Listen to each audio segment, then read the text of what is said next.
चलो भाई देखो अपने। मैं नबी नहीं, मगर अगर मुर्दा जिंदा करना तेरे नजदीक सबसे बड़ा कमाल हो तो ले चलो जिस मुर्दे को कहो मैं जिंदा करता हूँ।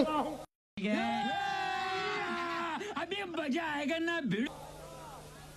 मुझे ले चलो। वो ईसाई सोचने लगा कि अब इनसे कोई ताजा ताजा मुर्दा ना जिंदा कराया जाए, कोई बासी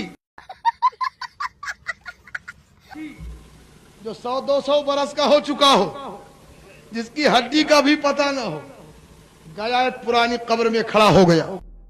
जुम करो गौसे आजम की तरफ इशारा किया, आप इसे जिंदा कर दीजिए। गौसे आजम फरमाते तू जानता था कि ये कौन है? नहीं। सब मैं नहीं जानता, मैं सुनता हूं कि मेरे इलाके की सबसे पुरानी कब्र है। गौसे आजम फरमाते ये अपने वक्त का कव्वाल है।